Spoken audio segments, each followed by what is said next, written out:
तुझा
आवर्जून स्वागत करायचं.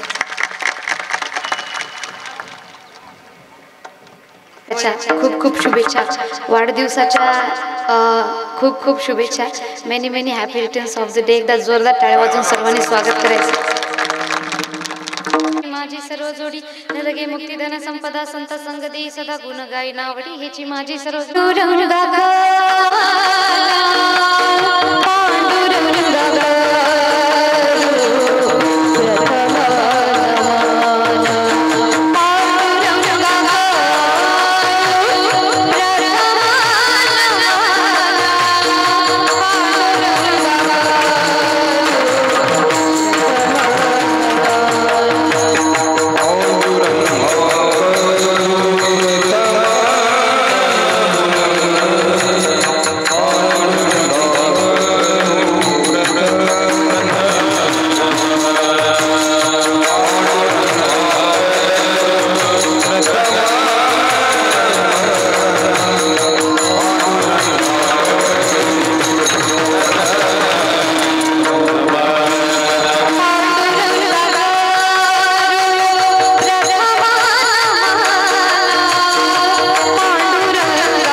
सद्गुरु दास तुका श्री सच्चिदानंद रूपाय विश्वोत्पत्त्यादि हेतवे तापत्रय विनाशाय श्री कृष्णाय वयं नमः. श्री कृष्णाय वयं नमः. श्री कृष्णाय वयं नमः. महायोग पीठे तटे भीमरथं वरं पुण्डरीकाय दातुं मुनिन्दे समागतनिष्ठं तमानन्दकन्दं परब्रह्मलिङ्गं भजे पाण्डुरङ्गं. नमामि शमीशान निर्वाणरूपं विभं व्यापकं ब्रह्मवेदस्वरूपं निजं निर्गुणं निर्विकल्पं निरीहं चिदाकाशमाकाशवासं भजेऽहं. नमो ज्ञानेश्वर नमो ज्ञानेश्वर नमो ज्ञानेश्वर.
कीर्तनरूपी सेवेकरता निवडलेला अभंग जगद्गुरु जगद्वंदनीय संत तुकाराम महाराज यांचा 4 चरणाचा अभंग आज मागणी परचा अभंग आज मी कीर्तनरूपी सेवेकरता निवडलेला आहे।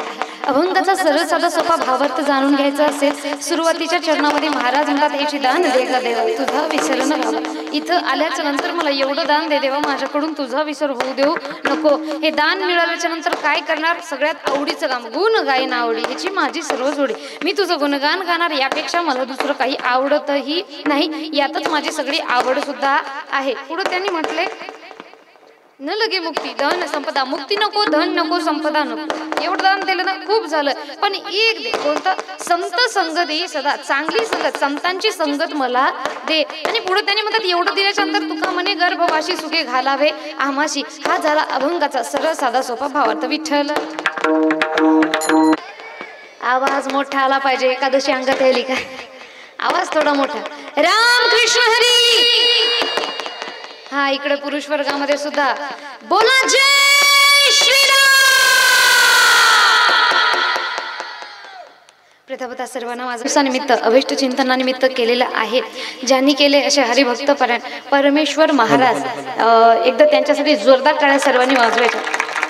आणि महत्त्वाचं म्हणजे ज्यांच्यासाठी केल्या गेले आपल्या समोरच उपस्थित आहेत आपल्याच गावचे आपल्या सर्वांचे परिचित असे हरिभक्तपरायण हनुमान महाराज जाधव एकदा जोरदार त्यांच्यासाठी सुद्धा टाळ्या वाजवायच्या। बघा अभिष्ट चिंतन सोहळा या निमित्तानं आज कीर्तनरूपी सेवा आयोजन करणारे परमेश्वर महाराज आणि हनुमंत महाराज या दोघांबद्दल माझ्यापेक्षा तुम्हाला जास्त माहिती आहे पण जेवढं त्यांच्या दोघांबद्दल मी ऐकलंय की त्यांच्या दोघांची मैत्री ही फार घट्ट आहे। आणि म्हणतात ना मित्र वनव्यामध्ये गारव्यासारखा असा एक तरी मित्र आपल्याकडे असायला हवा कारण कामापुरते मामा बनवणारे मित्र आजकाल भरपूर आहेत पण आजकाल आपल्याकडे अशी प्रत्यक्ष मित्र पाहायला मिळत नाही। आपली मित्र कशी झाली सोशल मीडियावर सोशल अकाउंट्सवर जसं इंस्टाग्राम फेसबुक यूट्यूब इकडे आपण मी नेहमी सांगते it is not important to have a long friend list on WhatsApp Facebook and Instagram but it is most important to have at least one friend who read your face as a book and say WhatsApp Facebook Instagram अशा social मीडियावर हजारो मित्रमंडळी असून फायदा नाही। अशी हजारो मित्रमंडळी असण्यापेक्षा प्रत्यक्ष जीवनात एक तरी मित्र असावा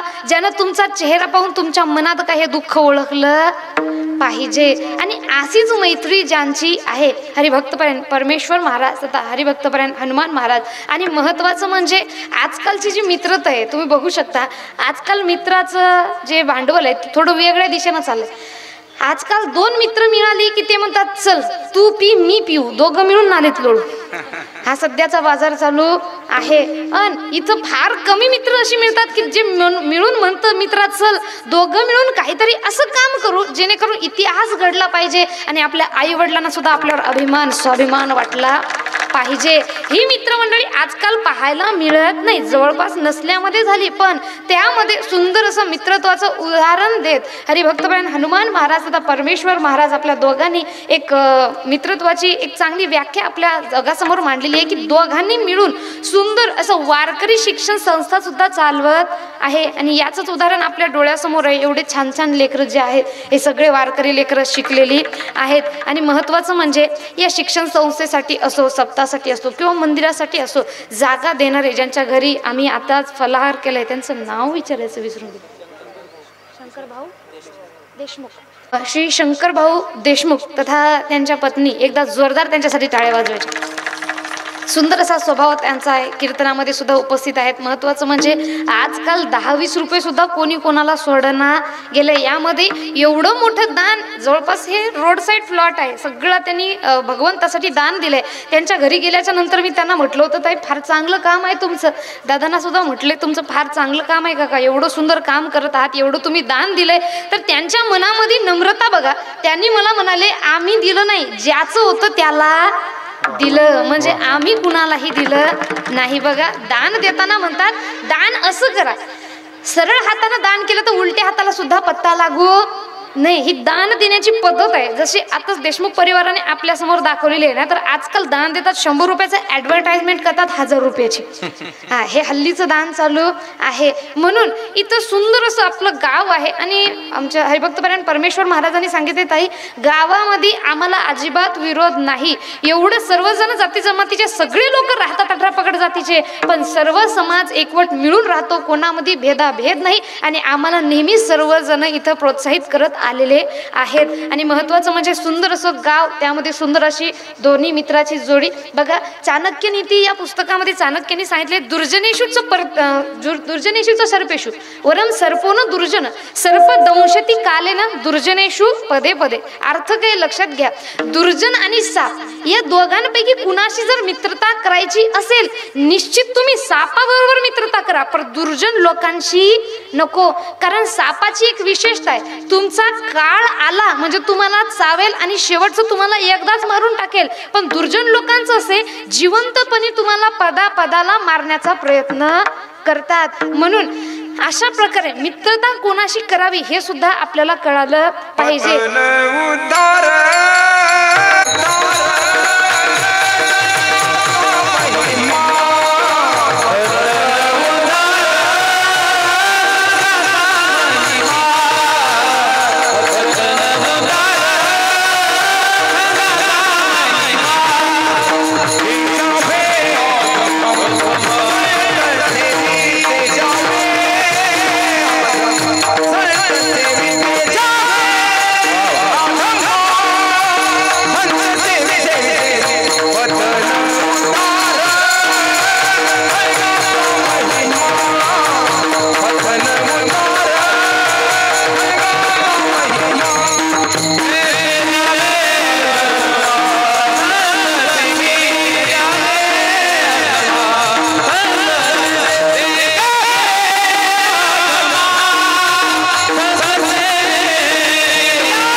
चांगलं होईल का वाईट होईल हे कशावर अवलंबून आहे, आपण कुणाच्या संगतीमध्ये राहतो याच्यावर अवलंबून आहे. सगळं कशावर, आज आपण कुणाच्या संगतीमध्ये आहो हे ठरवतं की उद्या आपण कसं राहणार किंवा काय बनणार. म्हणून सुंदर अशी दोन्ही मित्रांची जोडी, आणि त्या दोन्ही जोडीपैकी एकाचा आज वाढदिवस आहे. आणि बघा, त्यांच्याकडे बहुत सारे ऑप्शन असं आहेत आजकाल, कारण खूप मायारूपी जग झालेले आहे. खूप ऑप्शन्स आपल्याकडे आहेत, हे करावं वाढदिवसाला का ते करावं, ते करावं का ते करावं. पण त्यांनी म्हणतात काही नको, आम्हाला कीर्तन आणि कोणत्याही विषयातून का होईना चांगलं समाज प्रबोधन होऊन आपल्या संप्रदायाकडे जास्तीत जास्त लोक वळली पाहिजे, याकडेच त्यांचं खूप जास्त लक्ष सुद्धा आहे. आणि महत्त्वाचं म्हणजे त्यांची शिक्षण संस्था सुद्धा खूप चांगल्या प्रकारे चालू आहे. आणि त्यांच्या दोघांच्याही जीवनाच्या पुढच्या वाटचालीसाठी त्यांना खूप खूप शुभेच्छा देते. पुनश्च एकदा जोरदार त्यांच्यासाठी टाळ्या वाजवा. आणि असे जे हरीचे दास आहेत, संत म्हणतात अकल्प आयुष्य व्हावे तया कुळ माझी या सकळ हरीच्या दासा. अशा सगळ्या हरीच्या दासांसाठी स्वतः संतांनी सुद्धा एक वरदान मागितले, काय, अकल्प आयुष्य व्हावे तया कुळ माझी या सकळ हरीच्या दासा. इथं कल्पनेची बाधा न हो कोणे काळी संत मंडळी सुखी, असो अहंकाराचा मारा न लागो राजसा माझ्या विष्णुदासा भाविकाशी. म्हणून इथं आल्याच्या नंतर नामा म्हणे ते असावे कल्याण जामकी दान पांडुरंग, ज्याच्या मुखामध्ये पांडुरंगाचं नाव आहे आणि जो हरीचा दास आहे त्याचं मंगल होणार, कारण संतांनी मागितलेली त्यांच्यासाठी ही मागणी आहे.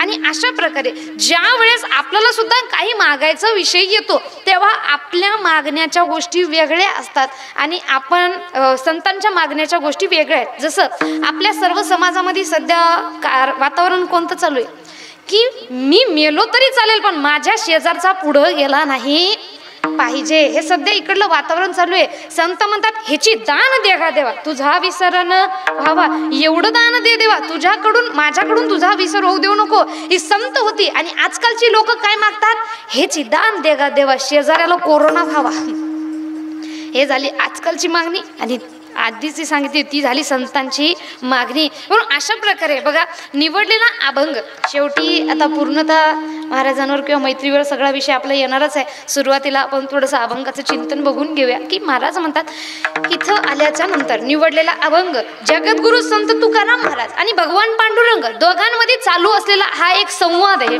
की जेव्हा जेव्हा पांडुरंगाच्या दर्शनाकरता संत तुकाराम महाराज जात होते तेव्हा तेव्हा पांडुरंगाची जी नजर आहे ही संत तुकाराम महाराजांकडे नसता त्यांच्या चरणाकडं असायची. आणि एक वेळची गोष्ट ही संत तुकाराम महाराज पांडुरंगाच्या दर्शनाकरिता गेले पण त्यांची नजर ही संत तुकाराम महाराजांच्या चरणाकडे नसता पांडुरंगाची नजर ही महाराजांकडे होती. तेव्हा महाराजांनी विचारलेला भगवंताला प्रश्न की देवा मी प्रत्येक वेळा अनुभवले तुमची नजर माझ्याकडे कधीच नसते, नेहमी माझ्या चरणाकडे, आज असं काय घडलं तुम्ही खाली न पाहता माझ्याकडे पाहत असा.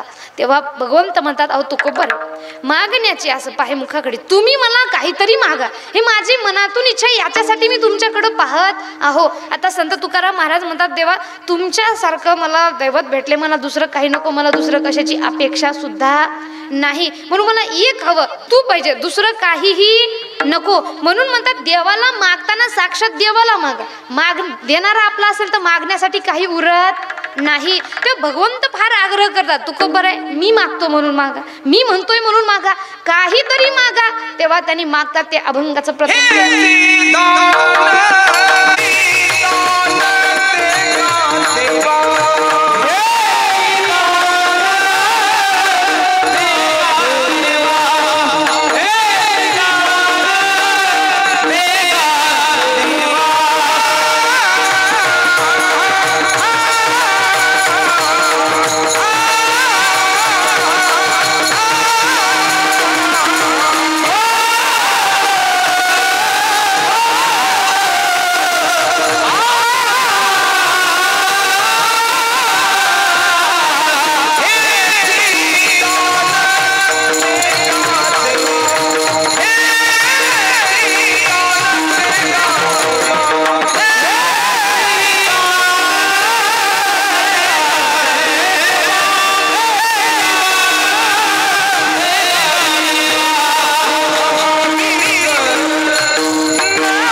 काय ह्याची दान देगा देवा तुझा विसरण हवा. म्हणून बघा इथं महाराजांनी आपल्याला एक गोष्ट शिकवली, भगवंताला काही मागायचं असेल साक्षात भगवंतालाच आपलंसं करा, म्हणजे देणारा आपला असेल, मागण्यासाठी काही गोष्ट उरत नाही. आणि भगवंत आपले असल्याच्या नंतर आपल्याला काय फायदा होतो एक दृष्टांत तुम्हाला सांगते ऐका. बघा जेव्हा महाभारताचं युद्ध चालू होतं तेव्हा सर्व राजा महाराजांकडे सर्वजण पांडव आणि कौरव जाऊन विचारत होते तुम्ही कुणाच्या बाजूने युद्ध करणार, तुम्ही कुणाच्या बाजूने युद्ध करणार. तेव्हा द्वारकाधीश श्री कृष्णाकडे अर्जुनही गेला आणि द्वारकाधीश श्रीकृष्णाकडे दुर्योधन सुद्धा गेला. दोघं जण तिथे बसलेले असताना द्वारकाधीश श्रीकृष्ण आराम करत होते. आराम करताना जेव्हा त्यांची झोप नींद खुल्ली म्हणतात तेव्हा ज्यांनी झोपेतून त्यांनी उठले तेव्हा त्यांनी पाहिले की आपल्यासमोर अर्जुन आणि दुर्योधन दोघे जण उभे आहेत. दोघांना सुद्धा काहीतरी मागायचं होतं.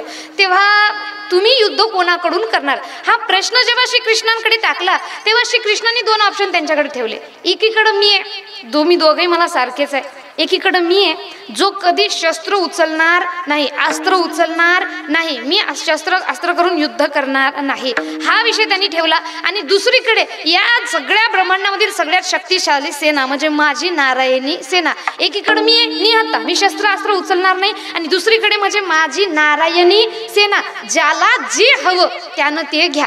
दुर्योधनाला वाटलं नारायणी सेना एवढी ताकदवर आहे, श्रीकृष्णही आहेत, पण त्या अस्त्र उचलणार नाही तर माझ्या काहीच कामीचे नाहीत. आणि इथंच काम फसलं. म्हणून त्यांनी भगवंताला न मागता ती सेना मागून घेतली. आणि अर्जुन म्हणाला बरं झालं त्याने सेना मागितली, मला अशी सेना नको, मला तूच हवा होता. आणि श्रीकृष्ण गेले अर्जुनाच्या बाजूला आणि दुर्योधनाच्या बाजूला गेली त्यांची नारायणी सेना. आता बघा, पांडवांकडे 7 औक्षणी सेना होती आणि कौरवांकडं 11 औक्षणी सेना होती. पण युद्धाचा परिणाम काय, कोण जिंकलं हे आपल्या सर्वांना माहित आहे. मागे पुढे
सांभाळणारा आहे.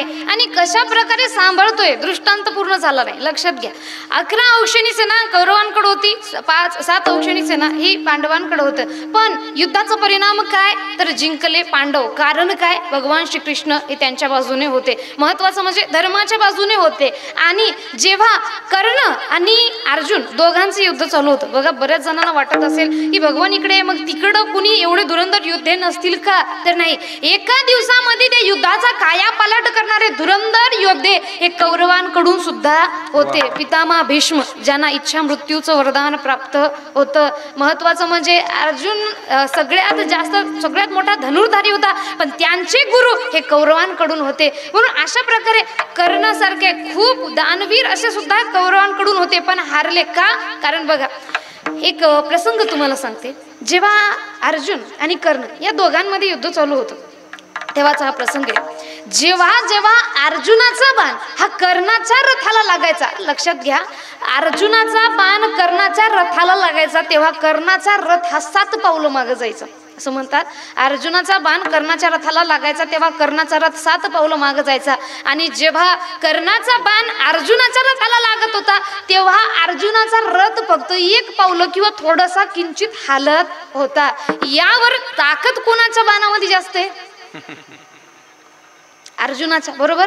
कारण 7 पावलं मागे पाठवतोय. तेव्हा सर्वांना वाटतंय की अर्जुनाच्या बाणामध्ये जास्त ताकद असेल. पण भगवान श्री कृष्ण बोलताना म्हणतात वाह कर्ण वाह, वाह कर्ण वाह. आता अर्जुनाच्या मनात आलंय माझ्या बाणानं त्याचा रथ 7 पावलं मागे जातोय आणि त्याच्या बाणानं आपला रथ नुसता हालतोय किंवा थोडासा एखादा पाऊल मागे जातोय. आणि वाह अर्जुन वाह म्हणायचं तर श्रीकृष्ण म्हणतात वाह कर्ण वाह. तेव्हा श्रीकृष्णांना त्यांनी विचारले तुम्ही माझ्या बाजूने आहेत का त्यांच्या बाजूने, एवढं तरी मला सांगून द्या, ताकद माझ्या बाणामध्ये जास्त आहे. पण तुम्ही म्हणाले वाह कर्ण वाह, वाह कर्ण वाह. तेव्हा श्रीकृष्ण म्हणतात अर्जुना अहंकार नको. अरे तुझ्या रथाने तुझ्या बाणाने कर्णाचा रथ 7 पावलं काय 14 पावलं मागे गेला, यात नवल नाही. कारण त्याचा रथ साधारण रथ आहे राजा, लक्षात घे.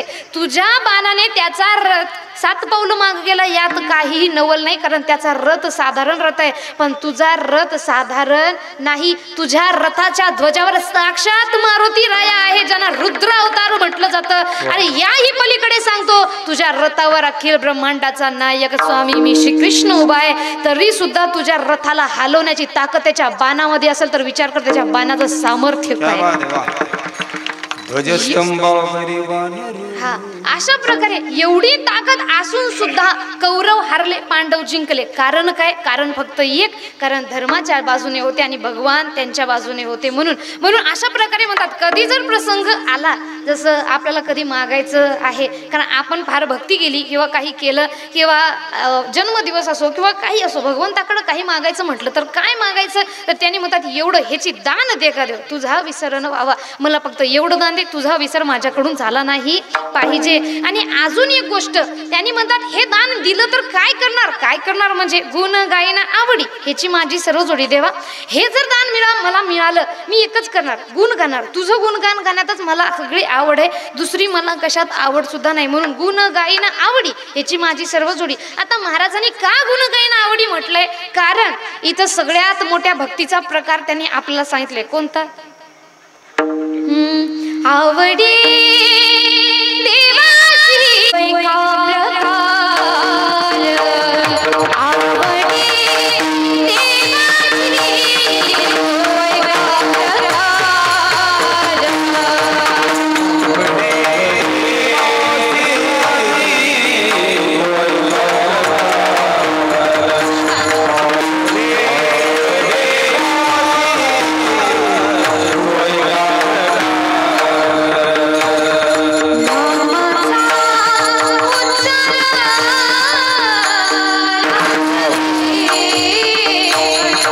आवडी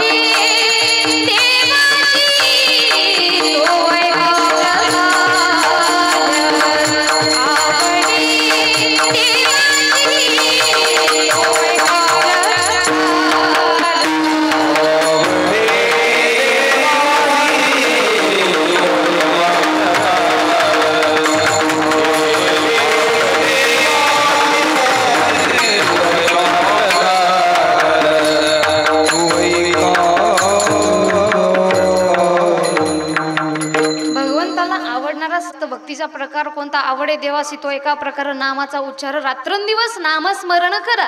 हा भक्तीचा प्रकार सगळ्यात जास्त त्यांना आवडतो. पुन्हा या भक्तीची ताकद काय? चहुवेदी जाण साही शास्त्र कारण 18 ही पुराण हरीशी गाती. 4 वेद 6 शास्त्र 18 पुराण या सर्वांचं सार काय? तर एक हरिनाम. एवढी ताकद या नामामध्ये आहे. म्हणून म्हणतात बैसलिया ठाई म्हणता राम राम, काय होय श्रम आयशे सांगा. बसल्या ठिकाणी तुम्ही देवाचं नाम घ्या, काहीही श्रम आपल्याला लागत नाही. रामकृष्ण. असल ते कराजे ते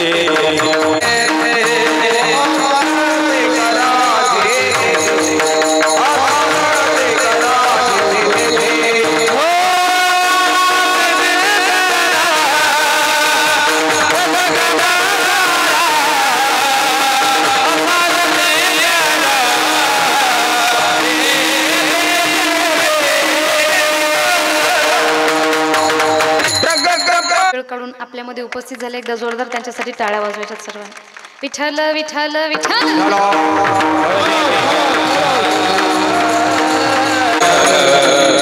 अशा प्रकारे त्यांनी म्हटले, कामामध्ये काम काही म्हणा राम राम. नामस्मरण करा. सगळ्यात मोठी भक्ती नामस्मरण आहे, यापेक्षा मोठी भक्ती कोणतीच नाही. म्हणून इथं आल्याच्या नंतर सगळ्यात सोपं काम काय? नामस्मरण करणे. एवढं सोपं आहे. न लगती सायस जावे वनांतरा, सुखे तो घरा नारायण. काय करायचे? नामसंकीर्तन साधन पै सोपे, जळतील पापे जन्मोजन्मांतरीचं आपलं पाप सुद्धा नष्ट होणार. आणि घर बसल्या आपण नामस्मरण करत नाही, आपण काय करतोय? याच्या त्याच्या टिंगल टवळ्या करत बसतोय, बरोबर ना? तुम्ही बघा, नामस्मरण एवढं सोपं आहे. सगळ्यात जास्त ताकद संत मधात 4 वेद 6 शास्त्र 18 पुराण सगळ्यांचं सारखं आहे. एक हरिनाम. एवढी ताकद आहे. एवढं बसल्या ठिकाणी नामस्मरण करा. बैसल्या ठाई म्हणता राम राम, काय होय श्रम आयशे सांगा. काहीही श्रम आपल्याला लागत नाही. पण एवढं सोपं असून सुद्धा आपण बसल्या ठिकाणी नामस्मरण करतोय का? नाही. महिला वर्ग करतोय का? 10-12 जणी एका ठिकाणी बसलोय म्हणजे समजायचं कुणाचं तरी वाटुळं होणार. कारण नामस्मरण आपल्या मुखातून होणार नाही. आपल्या बसल्या ठिकाणी गोष्टी काय चालतात? गावात काय चाललंय बाई, ती म्हणते काय नाही शेजाऱ्याची गेली पळून, दुसरी म्हणते कुणासोबत, ती म्हणते जास्त लक्ष देऊ नको, तुझंच घेऊन गेलाय.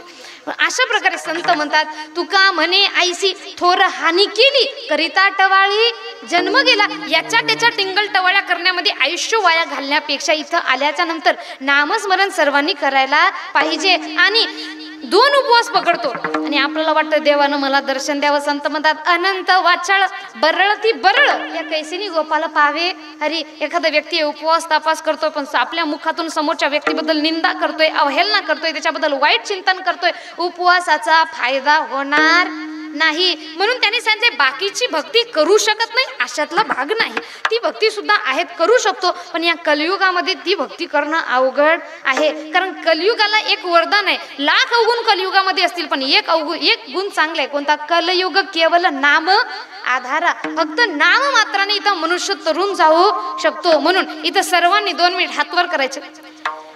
आम्ही सर्व गप्प राहणार. सर्वांच्या तुम्हाला तुमच्या लाडक्या बहीण योजनेच्या अकाउंटची शपथ आहे म्हणून सर्वांनी म्हणायचंय, कुणी गप्प राहायचं नाही. चला बोला, विठ्ठल माझा माझा माझा मोठ्याने, विठ्ठल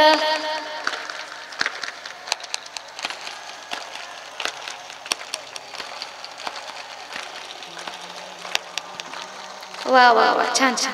सर्वांची मन, कुणाची टिंगल टवाळी करत बसू नका. आणि एक गोष्ट नेहमी लक्षात ठेवा, शेजारच्या घरात शेजारचा मुलगा काय करतोय, याच्या घरात त्याचा मुलगा काय करतोय, त्याच्या घरात त्याची मुलगी काय करते, याच्याकडे लक्ष ठेवण्यापेक्षा आपल्या घरात आपलं लेकरू काय करते याच्याकडे लक्ष ठेवा. तुमची लेकरं कधीच वाईट वळणावर जाणार नाही.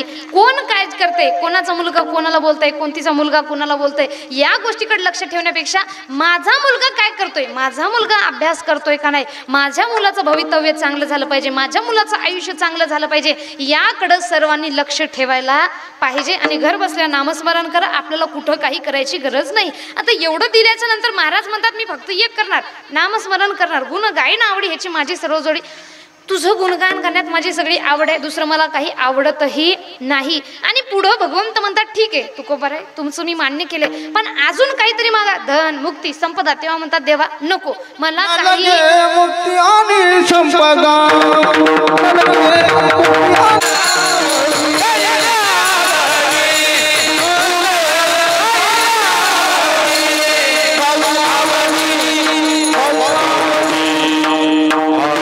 आणि म्हणूया न लगे मुक्ती आणि संपदा.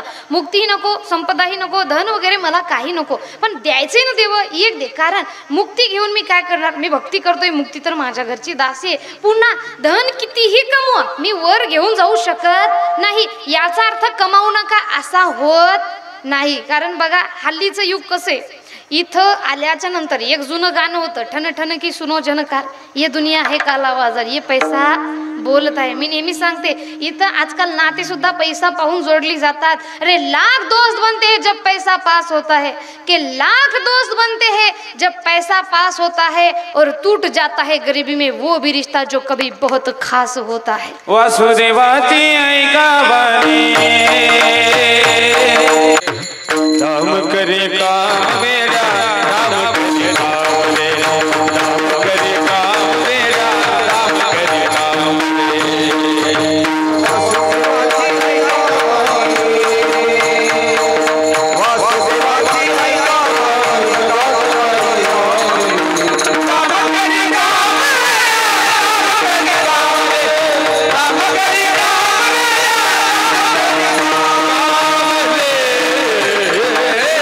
पैसा असायला पाहिजे.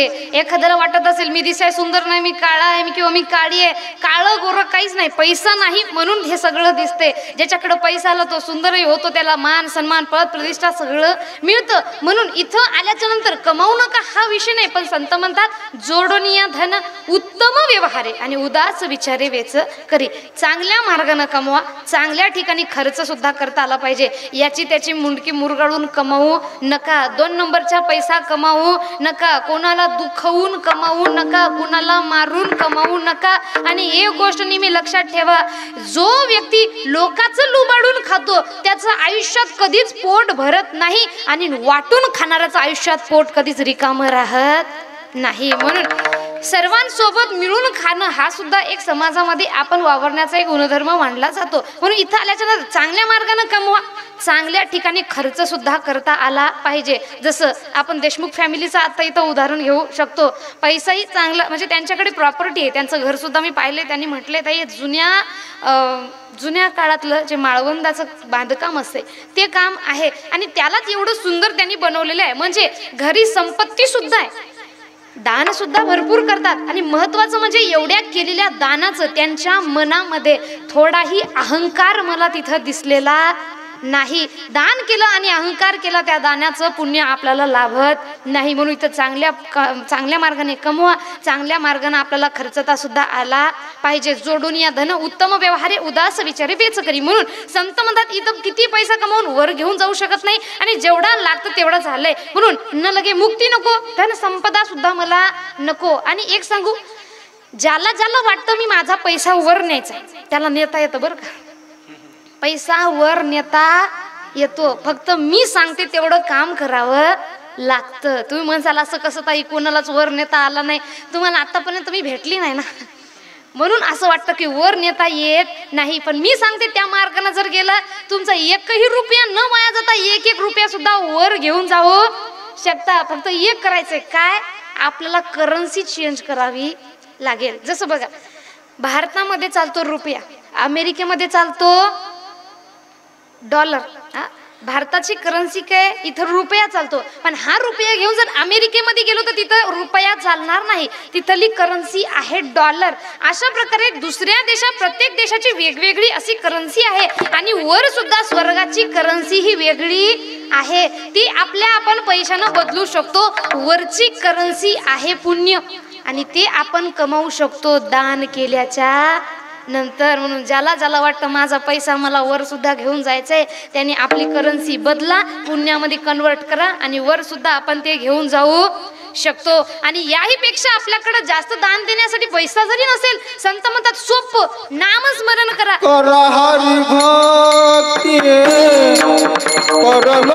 आणि महत्वाचं म्हणजे या नामस्मरणाची ताकद काय, जन्मोजन्मी आम्ही बहुपुण्य केले तेव्हा या विठ्ठले कृपा केली. बघा, आपल्याला कधी कधी दिसतं लहान वयामध्ये खूप ज्ञान प्राप्त केलेलं असतं, कुणी फार लहान वयामध्ये खूप मोठ्या उंच शिखरावर सुद्धा गेलेलं असतो. हे लहान वयामध्ये जे ज्ञान आहे हे काही जन्मता मिळालंय का, त्याचं काहीतरी आधीच्या बहुत सुकृताची जोडी म्हणून विठ्ठल आवडी, काहीतरी त्याच्या आधीच्या जन्माचं काहीतरी संचित कर्म आहे ते त्याला या जन्मामध्ये कामी येत आहे. म्हणून नामस्मरणाची ताकद आपण याही जन्मात कामी येईल आणि पुढच्याही जन्मात कामी येईल. म्हणून म्हणतात न लगे मुक्ती नको, धन नको, संपदा नको, एक दे काय, संत संग दे सदा, संतांची संगत मला दे. का, कारण चांगल्या संगतीमध्ये असेल तर चांगल्या मार्गावर जाऊ आणि संतांच्या संगतीमध्ये जो आनंद आहे तो कुठंही मिळणार नाही. म्हणून त्यांनी म्हणतात एक गोष्ट दे देवा, कोणती, संतांची संगत मला दे. आता बघा, माझा बोलण्याचा विषय इथं सुरू झाला की जीवनामध्ये सगळ्यात महत्त्वपूर्ण काय, तर जीवनामध्ये सगळ्यात महत्त्वपूर्ण आहे संगत.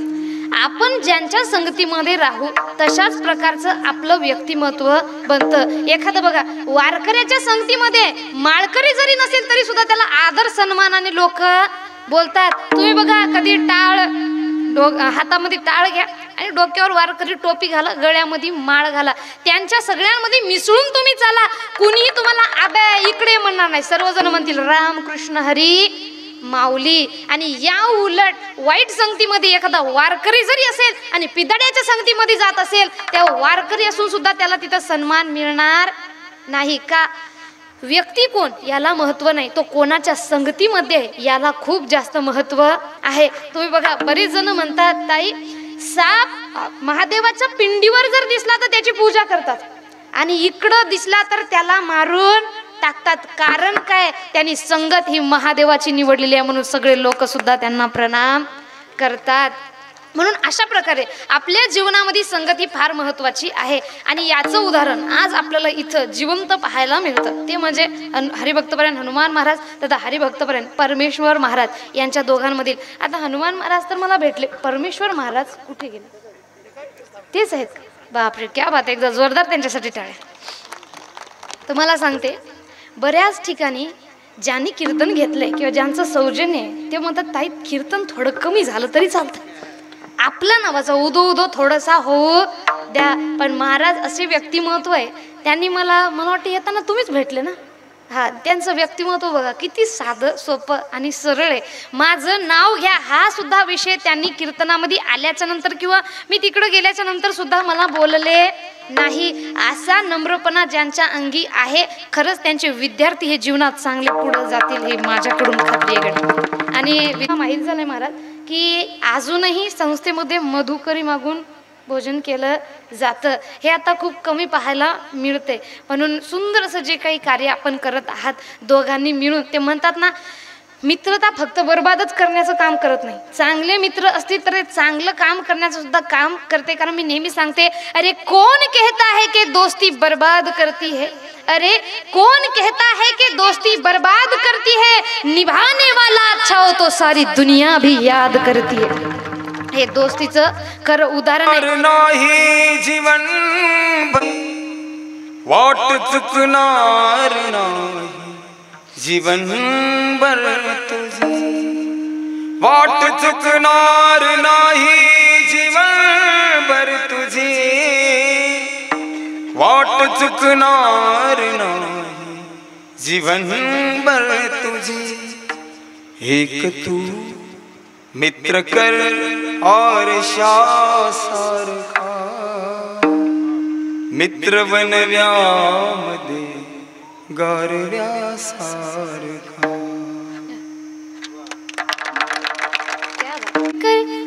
आरशासारखा मित्र बनव्यामध्ये गारव्यासारखा, दुःख अडवायला दुःख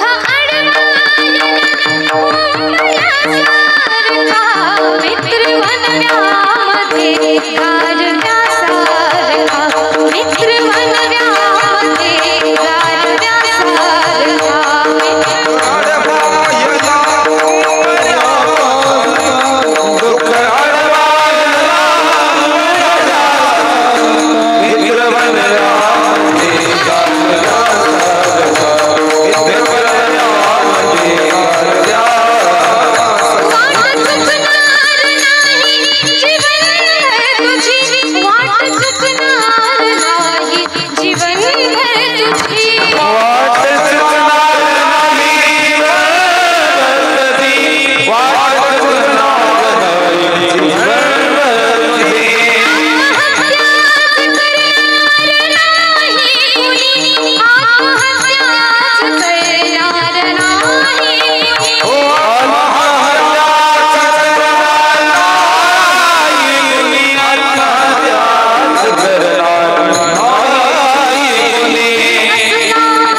सुंदर अशी कविता आहे, मला वाटते आनंदजी राऊत याचे कवी आहेत. सुंदर कविता त्यांनी रचलेली आहे.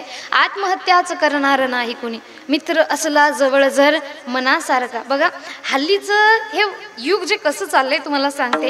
इथं आपल्याकडं जीवाला जीव देणारे मित्र नाही. बघा आपल्याकडं मोबाईल आहे, मोबाईलमध्ये 1000 कॉन्टॅक्ट आहे, पण असा एकही नंबर नाही. समजा जर आपल्या मनातली गोष्ट खूप पर्सनल असेल आणि कुणाला सांगावं हा जर प्रश्न पडला तर आपल्याला एकही मोबाईलमध्ये नंबर सापडत नाही. कारण आजकाल त्या अडचणींवर उपाय सांगणारे कमी आणि मीठ चोळणारे जास्त लोक झालेली आहेत. म्हणून ज्यांच्याकडे खरा मित्र आहे त्यांच्याकडे जगाची श्रीमंती आली म्हणून समजायचे. असेच 2 मित्र आपल्या समोर आहेत. आणि महत्त्वाचं म्हणजे नुसतं मित्रताच नाही तर त्यांच्या मित्राची मिसाल म्हणून सुंदर अशी वारकरी शिक्षण संस्था सुद्धा दोघांनी मिळून त्यांनी चालवत आहेत. अशा प्रकारे संगत ही चांगली ठेवायला पाहिजे. म्हणून महाराज म्हणतात, मला न लगे मुक्ती नको, धन नको, संपदा नको, संगत चांगली दे. संत संग देई सदा. चांगल्या संगतीमध्ये असेल तर मी चांगल्या मार्गावर जाईल. आज तुम्ही बघा छत्रपती शिवराय घडले, संगत कोणती होती? माँसाहेब जिजाऊंनी दिलेली संस्काराची संगत, लहानपणापासून त्यांना गीता, रामायण, महाभारत या कथा ऐकू ऐकू मोठं केले आणि या सगळ्या कथांची संगत असल्यामुळं माँसाहेब जिजाऊंनी दिलेल्या संस्काराची संगत असल्यामुळं आज छत्रपती शिवराय एकटे छत्रपती शिवाजी महाराज पण त्या दिल्लीच्या तख्ताला सुद्धा हलवण्याची ताकद ठेवतात. महाराज काय म्हणतात? दिल्लीचा तख्त हलविला घेऊन मावळे संगतीला, दिल्लीचा तख्त हलविला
हलविला घेऊन मावळे संगतीला उभा खान टरटरा फाडला सारे भीत होते वाघाला. संगत माँसाहेब जिजाऊंनी दिलेल्या संस्काराची होती महाराज. आज आपल्याला लेकरं तशी पाहिजेत, पण आज जर कुणाला विचारलं ना का हो मुलगा कसा पाहिजे, त्यामध्ये छत्रपती शिवरायांसारखा पाहिजे, छत्रपती संभाजी महाराजांसारखा पाहिजे, पण तसे संस्कार देण्याची तयारी कुणाचीही नाही. छत्रपती शिवरायांकडे संस्कार तर होते, पण त्यांची संगत गीता, रामायण, महाभारत या कथा ऐकू ऐकू मोठे झाले. आज आपल्या लेकरांची संगत काय?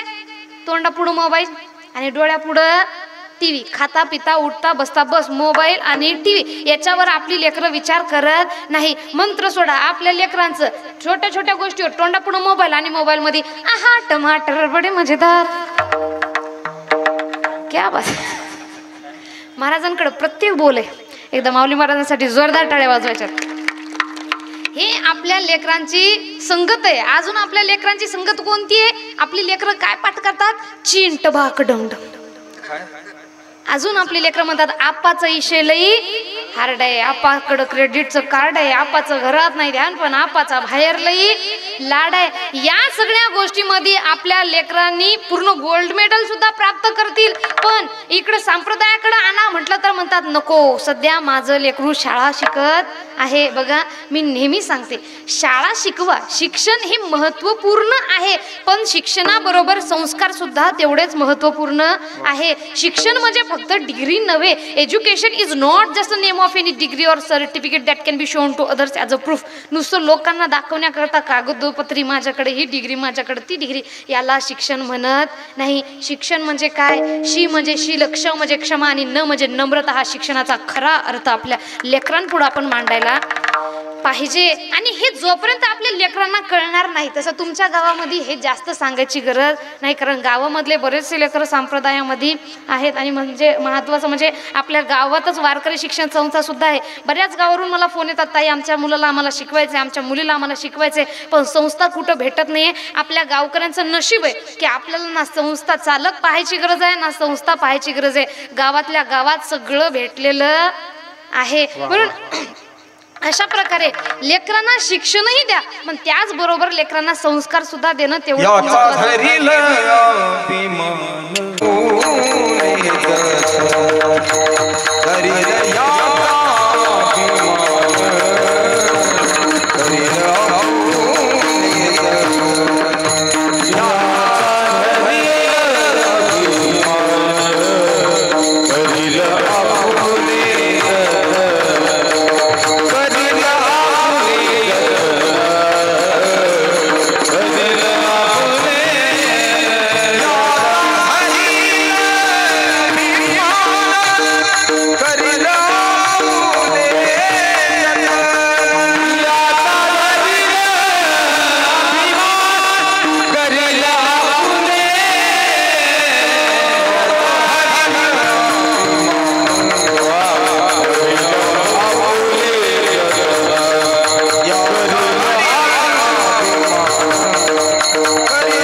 अभिमान करण्यासाठी नसतात.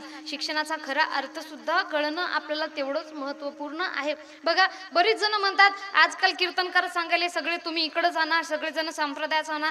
कोणताच कीर्तनकार नुसतं संप्रदायामध्ये आणा म्हणून सांगत नाही. आमचं मत आहे लेकरांना संस्कारासोबत शिक्षण मिळालं पाहिजे. मी तर नेहमी सांगते आपल्या लेकरांना शिक्षण द्या आणि फक्त मराठीच नव्हे, आपल्या लेकरांना इंग्रजी, फ्रेंच, जपानी, चायनीज प्रत्येक भाषा आली पाहिजे. प्रत्येक भाषेचं त्यांना ज्ञान द्या. पण एक गोष्ट लक्षात ठेवा, आपल्या लेकरांना प्रत्येक भाषा शिकवा, पण आपल्या भाषेचा अभिमान न सोडता बाकीच्या भाषा लेकरांना शिकवायच्या.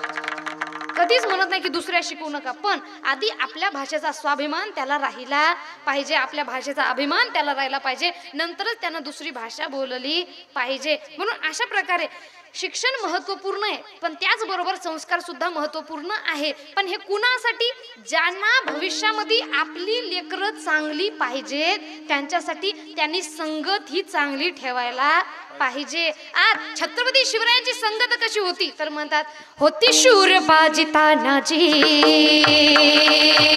काय सांगू त्या शिवभक्ती, नाव घेतला संसा धनाजी, गोड दुश्मनाचे माग फिरती, सरदाराची नेत्याने शोभती, सरदाराची नेत्याने शोभती, शिवबाजी आरती, माझ्या शिवबाजी आरती,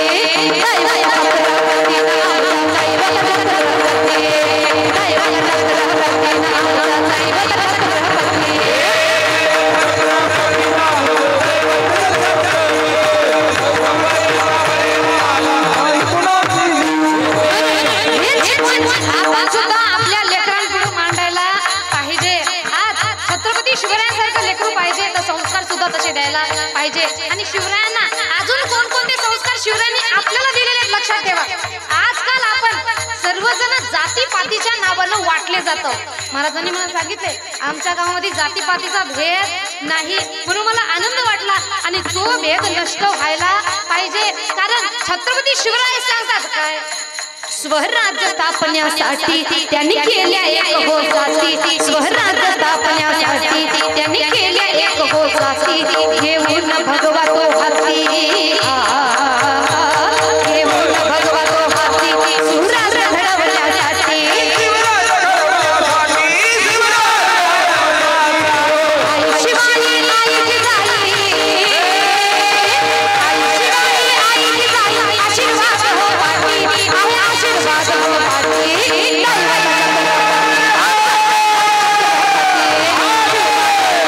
आम्हाला नारी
शिवराय म्हणतात 18 पगाड जाती, सगळ्या 18 पगाड जातींना एकत्र आणले आणि कशासाठी? स्वराज्य स्थापनासाठी त्यांनी केल्या एक हो जाती घेऊन भगवा तो हाती सुराज्य घडवण्यासाठी. म्हणून एका मावळ्यांना सुद्धा घेऊन लढले. काय म्हणतात?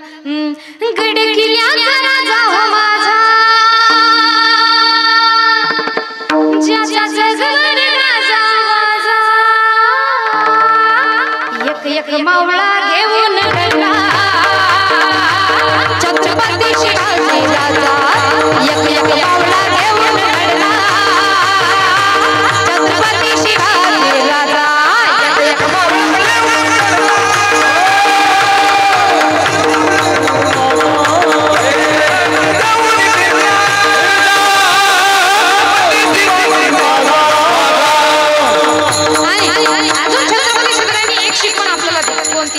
आजकाल आपली लेकरं जास्तीत जास्त कोणत्या मार्गाला लागली? ब्रँड.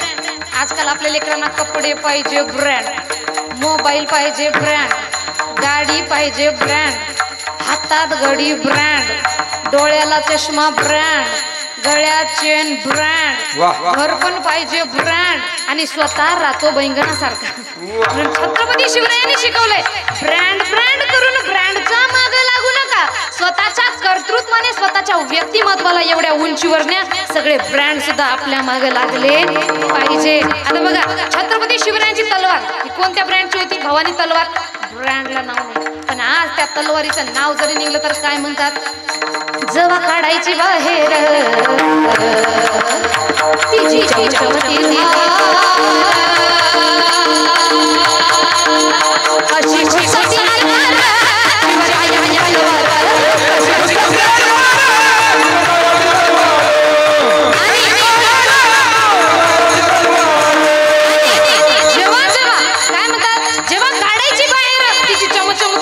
खुशखुशी घुसती आर पार शिवरायाची तलवार. जेव्हा ती तलवार बाहेर निघायची ना महाराज, किती मोठा सरदार समोर असू द्या त्याला थरकाप सुटायचा. मोठे मोठे ते सरदार, मोठे मोठे ते सरदार त्याने केले किती ठार, मोठे मोठे ते सरदार त्याने केले किती ठार. जवानी खाली मरतानी शिवरायाची तलवार, जवानी खाली मरतानी शिवरायाची तलवार.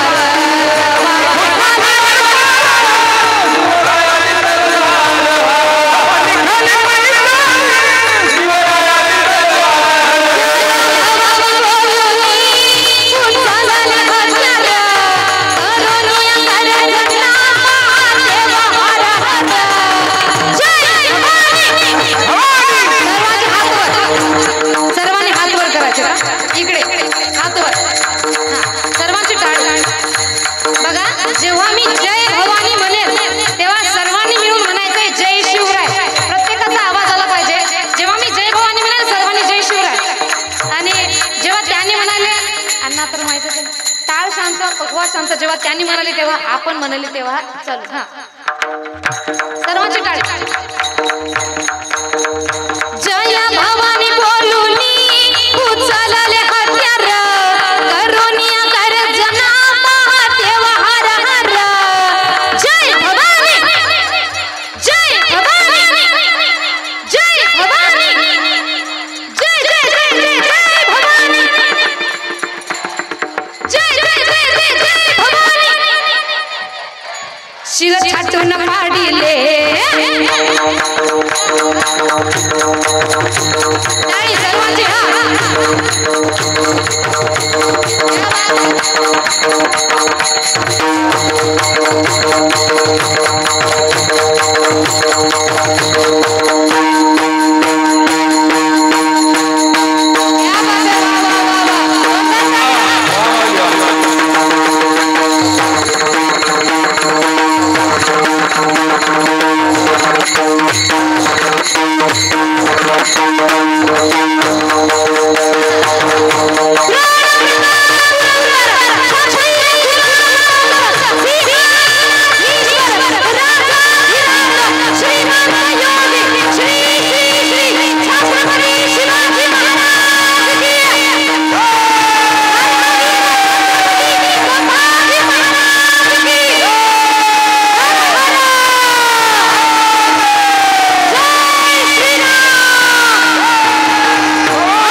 कशी घुसती आरपार शिवराया तलवार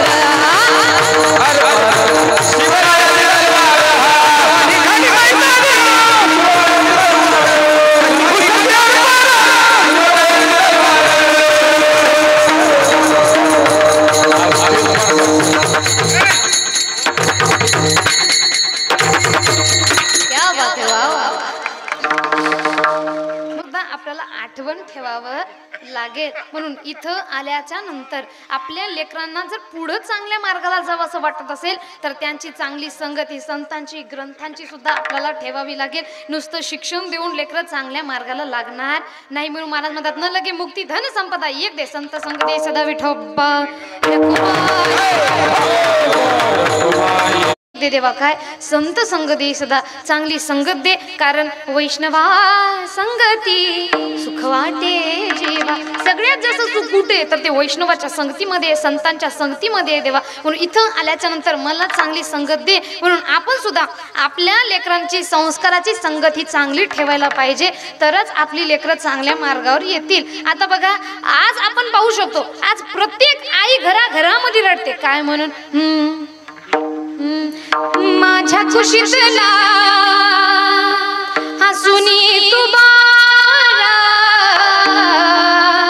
माझ्या जीवाचा झाला सकाळ मी तुला पाहून डोळे लावले रे बाळा तुने नाही पाणी पाजिले मी तुझ्यासाठी जीवन जाणले रे बाळा तुने नाही पाणी पाहिजे. प्रत्येक आई म्हणते आज माझ्या कुशीतला असून तू बाळा माझ्या जीवाचा झाला असं काळ माझं बाळ असून माझंच आज तू ऐकत नाही. आणि मुला बाळांना सर्वजण आज वाईट समजत असतात कारण त्यांनी म्हणतात युवा मंडळ चांगलं राहिलं नाही युवा मुली चांगल्या राहिली नाही युवा मुलं चांगली वाटत नाहीत. मी तर नेहमी एक सांगते बघा संत म्हणतात आपुले हित जोसे जागतात धन्य माता पिता त्याची. एखादा मुलगा आपल्या हिताविषयी दक्षाने जागृत होत असेल तर ही सगळी धन्यता कुणाची त्यांच्या आई वडिलांची आहे. जसं आज हे सगळे वारकरी संप्रदायामध्ये जेवढे काही संस्थेमध्ये मुले आहेत हे घडत आहेत यांच्या मागे हात कुणाचा आहे यांच्या आई वडिलांचा. कारण त्यांनी जर संस्थेमध्ये टाकलं नाही तर लेकरं घडू शकत नाही. आज आपल्या समोर हरिभक्तपरायण हनुमान महाराजचा हरिभक्तपरायण परमेश्वर महाराज दोघं जण सुद्धा आहेत यांच्या मागे सुद्धा हात कुणाचा त्यांच्या शिक्षणाचा आणि त्यांच्या आई वडिलांनी दिलेल्या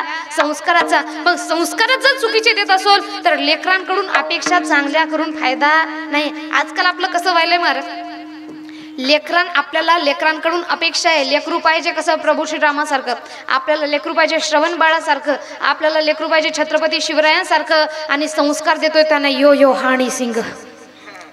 कसं चालणार महाराज जसे संस्कार तशी लेकरं. बघा एक दृष्टांत सांगते आणि आपल्या कीर्तनाचा पूर्णविराम इथं देते कारण वेळ झालेला आहे की लेकरं आजकाल युवा मंडळाचे वाईट मार्गावर जातं. या चूक मुलांची आहे का आई वडिलांची आहे हे दृष्टांत ऐकायचं आणि तुमचं तुम्ही ठरवायचं आणि त्याच्यानंतर आपण कीर्तनाला इथं पूर्णविराम देणार आहे. बघा लक्षात घ्या एक आई होती गावामध्ये सप्ताह होता. तिने सप्ताहामध्ये पहिल्या दिवशीच्या कीर्तनामध्ये ऐकलं की लेकरांना कथा कीर्तनामध्ये आणत राहा.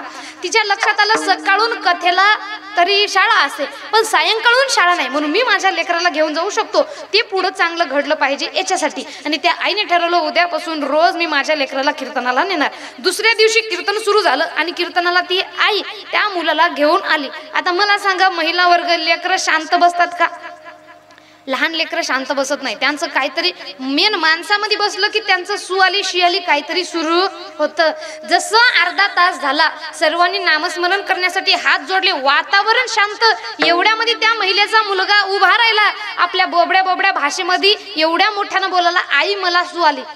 एवढ्या मोठ्यानं बोलला आई मला सु आली की सगळ्या पेंडॉल मधली लोक त्या बाईकडे बघू लागली आणि महिलेकडे पाहून हसू लागली. तिला अपमानपणा वाटला.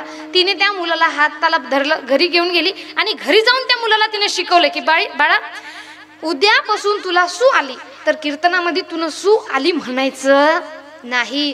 आता तो मुलगा विचारू लागला आई सूला सु नाही तर दुसरं काय म्हणू. यावर आईने सांगितले बाळा उद्यापासून जेव्हा तुला कीर्तनात सु येईल तेव्हा तू माझ्या कानामध्ये ये आणि मला म्हण आई मला गाणं म्हणायचं. म्हणजे मी समजून जाईल की तुला सू आली, मी तुला सूला घेऊन जाईल. आता यांचा नित्यक्रम ठरला महाराज. 3रा 4था 5वा 6वा दिवस सगळ्या सप्ताहाचे गेले. 7वा दिवस आला आणि 7व्या दिवशी त्या आईची बिघडली तब्येत. आता मुलगा ऐकना, स्त्री हट्ट बाल हट्ट, शेवटी 2 हट्ट पूर्ण करावे लागतात. दोघांना कुणी सावरू शकत नाही. आणि मुलाने हट्ट धरला, मला कीर्तनाला जायचंय, मला कीर्तनाला जायचंय.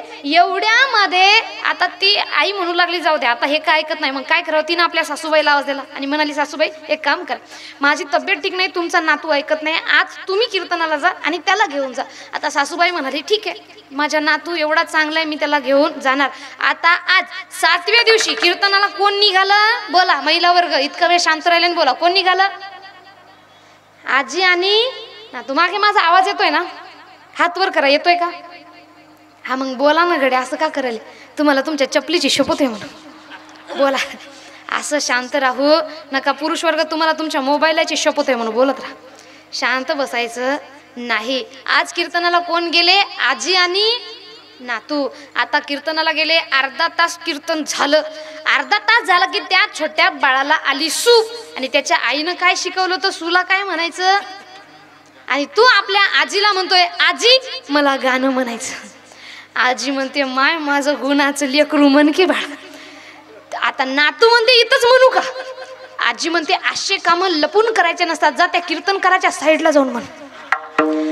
आणि आजी नातू म्हणाला, नको नको मला लाज वाटते. आजी म्हणाली, अरे यात लाजायचं काय, कुणालाही गाणं येत नसतं, तू जा कीर्तन करायच्या साईडला जाऊन गाणं म्हण. पण नातू म्हणाला, मला लाज वाटते. आजी म्हणाली, बस खाली. मग लाज वाटते ना, बस खाली.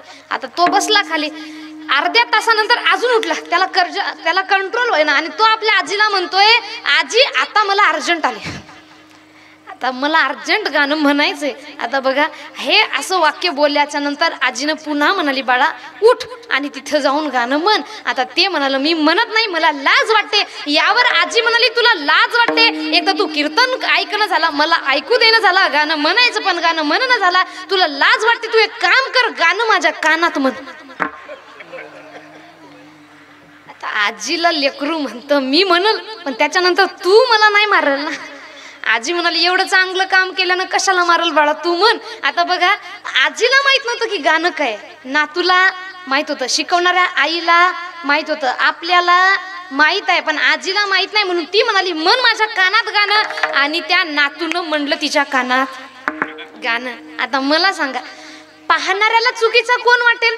नातू. अरे काय नातू त्या बाईचा उद्धट आहे हो, किती वाईट काम करतोय. एवढ्या चालू कीर्तनामध्ये त्यानं एवढं वाईट काम त्या आजी सोबत त्याच्या केलंय. आता बघा, पाहणाऱ्याच्या दृष्टिकोनातून प्रत्येकाला वाटतो तो नातू चुकीचा आहे, पण मला सांगा, त्या नाताला कळतं का?